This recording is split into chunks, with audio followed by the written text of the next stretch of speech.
Welcome to the KZGN News. Today we're bringing news about the concluded manhunt for a murderer, City Council news, news about President Obama's executive orders concerning guns, gas prices, and much more. From the Rademacher Hills to Bee Mountain and the mighty Sierras, Ridgecrest to Inyokern and China Lake, this is your news for the Indian Wells Valley with the KZGN News crew. Thanks for joining us for the news. I'm Tom Wicknick. Here's news affecting Ridgecrest and the Indian Wells Valley. Well, our area has now received national attention. All the major news services are carrying the following story. Kern County Sheriff Donnie Youngblood says the manhunt for a Benjamin Peter Ashley, accused of kidnapping, murder, and the shooting of 2 Kern County Sheriff's deputies, is over. He was recognized and reported by Gary Wolfel, manager of Brady's Mini Market, Saturday around 4:45 p.m. Ashley had been the subject of a manhunt for over 2 weeks. Wolfel said he recognized Ashley from the mugshots in the local media. He was in his store buying $100 worth of food. He bought milk, Doritos, ice cream, bean dip, candy bars, etc. Wolfel said that when the suspect's back was turned, he texted his sister, Michelle Dyer, to call 911. He's just dirty, looked like he's been hiking for days. Just came in, got some food and whatnot, and seemed like the guy that was on the newspaper. Yeah, he bought like $100 worth of junk food.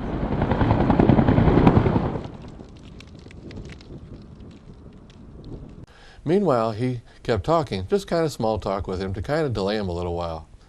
But after the suspect left, the sheriff's dispatcher called, and the deputies showed up. Sheriff's deputies attempted to arrest the man behind the store.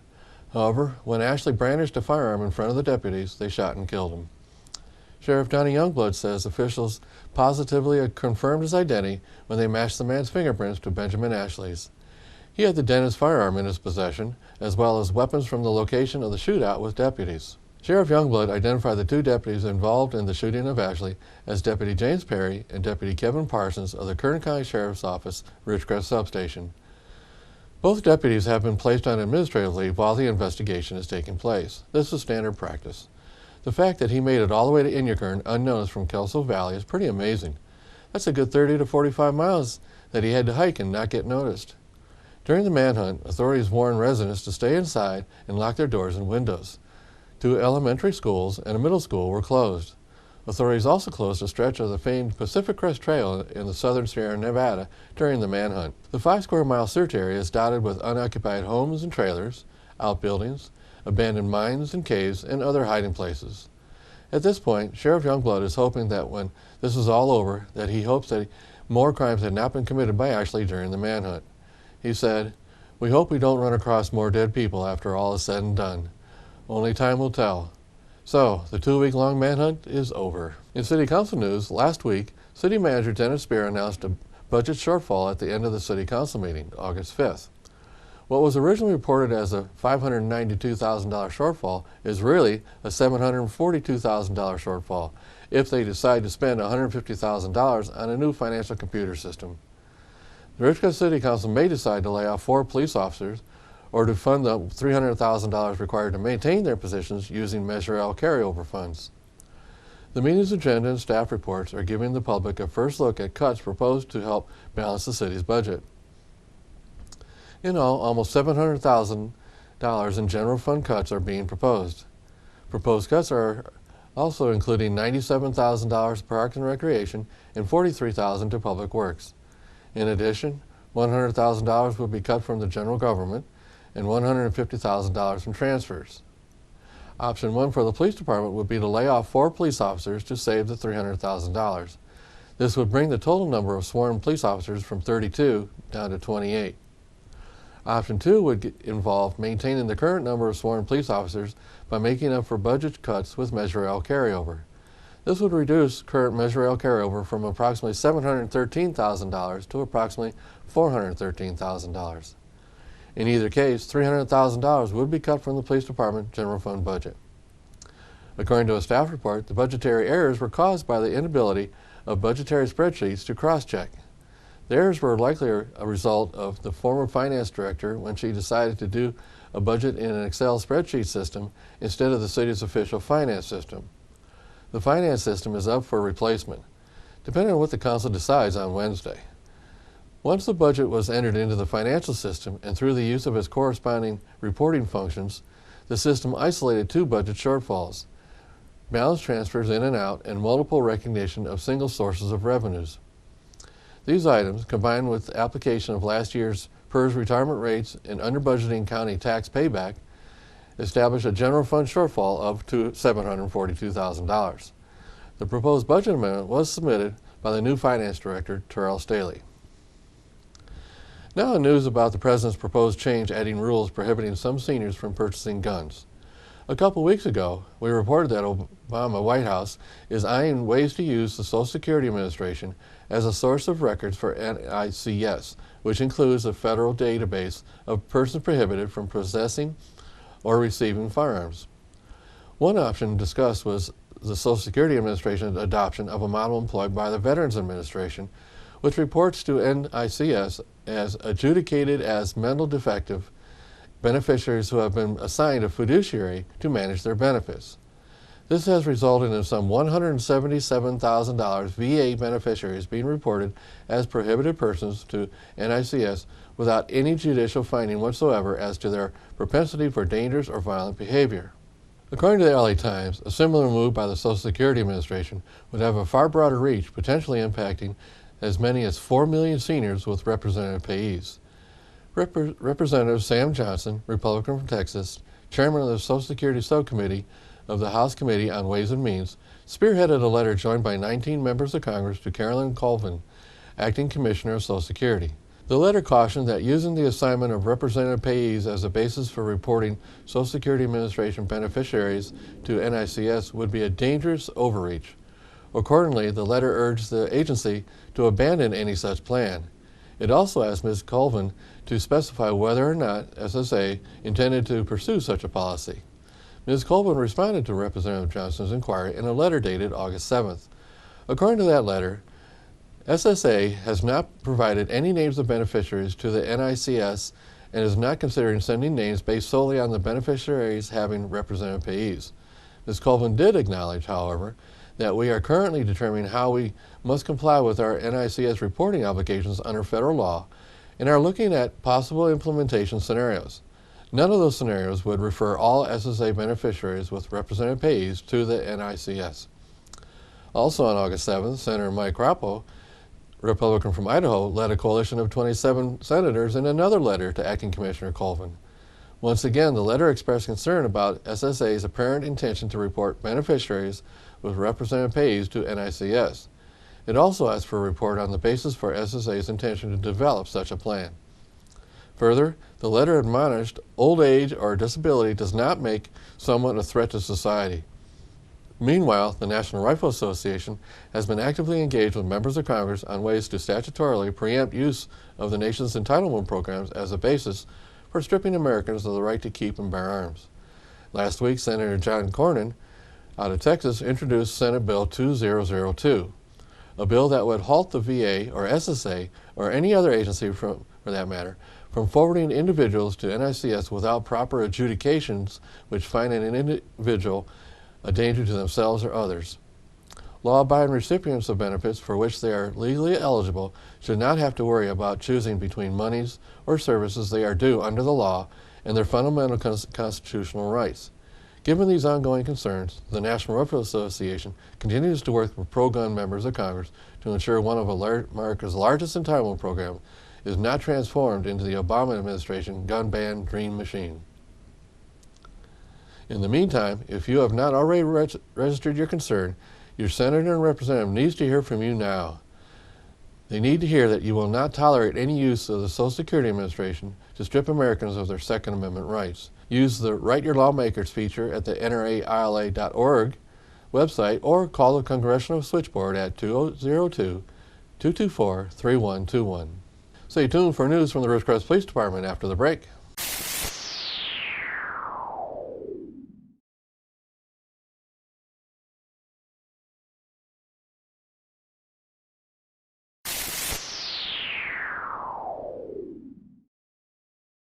Welcome back. Here's an announcement from the Ridgecrest Police Department. As motorcycle fatalities and injuries have increased in California, law enforcement and the Office of Traffic Safety have stepped up their efforts to promote safety and education, highlighted by motorcycle safety awareness. Nationwide, motorcyclists made up 14% of all vehicle-related fatalities in 2013, up from about 9% in 2004. This was despite motorcycle reservations representing only 3% of all vehicles in the United States in 2013. The fatality rate per miles traveled for motorcyclists is 16 times that of vehicle occupants in 2013. California's motorcycle collisions resulted in 475 fatalities, more than 13,000 injured victims. Motorcyclists are out in force as California enjoy perfect weather conditions this time of year, said Sergeant Mike Myers of the Ridgecrest Police Department. Fatal crashes with motorcycles are on the rise. We all need to be more aware of motorcyclists in order to save lives. Throughout the year, all road users are reminded to safely share the road with motorcyclists and bicyclists, and to be extra alert to help keep motorcyclists safe. That message is most important in California, which is home to more than 830,000 registered motorcycles, the most of any state, and more than 1.4 million motorcycle riders. The Ridgecrest Police Department will be conducting a specialized motorcycle safety enforcement operation throughout the months of August and September in an effort to lower deaths and injuries. Extra officers will be on duty patrolling areas frequented by motorcyclists and where motorcycle crashes occur. Officers will be looking for violations made by drivers and riders alike that can lead to motorcycle crashes. Californians increasingly get around by means other than cars and trucks. More are bicycling, walking, taking mass transit, and motorcycling, said OTS Director Rhonda Kraft. That also means that everyone needs to be extra cautious in looking out for everyone else, no matter what their means of transportation is. The California Motorcyclist Safety Program trains approximately 65,000 motorcyclists every year. As of July 2014, nearly 945,000 motorcycle riders have received training at one of the authorized training sites since the program began in 1987. For more information or to find a training site near you, go to www.californiamotorcyclists.com. Ridgecrest PD offers these tips to drivers on how to prevent a fatal crash with a motorcycle. Driver safety reminders. Though a motorcycle is a small vehicle, its operator still has all the rights of the road as any other motorist. Always signal when changing lanes or merging with traffic. If you see a motorcycle with a signal on, be careful. Motorcycle signals are often non-canceling and could have been forgotten. Always ensure that the motorcycle is turning before proceeding. Check all mirrors and blind spots for motorcycles before changing lanes or merging with traffic, especially at intersections. Lane sharing is not illegal in California. Always allow more follow distance, 3 to 4 seconds, when behind a motorcycle. This gives them more time to maneuver or stop in an emergency. Never drive distracted or impaired. Motorcyclists can increase their safety by following these steps. Wear the proper safety gear at all times, including a DOT-compliant helmet. Obey all traffic laws and be properly licensed. Excessive speed is the most common rider-related factor in motorcycle-related crashes. Follow at a safe distance, 3 to 4 seconds. Ride within your own limits. Use turn signals at every lane change or turn. Wear brightly colored clothes and reflective tape to increase visibility. Never ride distracted or impaired. Ride defensively. Assume other drivers don't see you. By following basic safety rules, we can all help prevent crashes, concluded Sergeant Mike Myers. Our message is for all drivers and riders. Share the responsibility of keeping our roads safe. Always share the road. In Ridgecrest Exchange Club news, at the August 12th General Meeting, Carolyn Bertrand reported on flag sponsors. Sponsors are sought for the upcoming parade of 1,000 flags. All sponsors and remembrance flags are due before August 19th. To clarify, remembrance flags are folded rather than displayed from a flagpole. Alice Benton presented an opportunity to sponsor a flag or purchase an experienced flag for the upcoming parade of 1,000 flags at this week's Chamber Luncheon. She received 3 commitments and a strong show of interest. Keep in mind the Ridgecrest Exchange Club will be selling Remembrance Field t-shirts. T-shirts will sell for $10 each. Also, they are getting the word out of the opportunity to donate smaller flags for children to carry. Pat Ferris confirmed Captain Wiley is looking forward to the annual event and will be in attendance. Supervisor and Honorary Exchange Club member Mick Gleason will be providing direction as to where the flag carriers can team up at Freedom Park. Ferris reported 400 carriers have confirmed to date. The club discussed having a special area where folks can purchase and tag flags for either purchase or for a donation of $25. They continue to discuss an area they can secure for event purposes. The club is preparing to set up a booth on August 29th to give people the opportunity to purchase the Remembrance flag and or join in the festivities and walk in the parade on September 5th. For anyone that has not seen this parade of 1,000 flags, you are missing an awesome sight. Plan on participating or watching the parade September 5th. For more information on the parade of 1,000 flags, contact Pat Ferris at the News Review at 760-371-4301. Now in KZGN's continuous effort to provide news and information on our local gas prices, here are today's gas prices.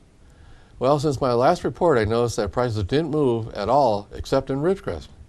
In Ridgecrest, the price went down about 4 cents per gallon. As of this morning, Ridgecrest is ranging from $3.49 to $4.19. Lancaster is going from $3.42 to $3.99. The LA Valley area is $3.57 to $3.89, and the Bishop area $3.79 to $3.99. We have 4 stations coming in at the $3.49 figure. Tune in Mondays, Wednesdays, and Fridays for updates. We at KZGN always suggest you shop locally to support our local economy. Remember, when you pay sales tax out of town, you are helping those cities pave their streets instead of here. Now stay tuned for weather and sports when we come back.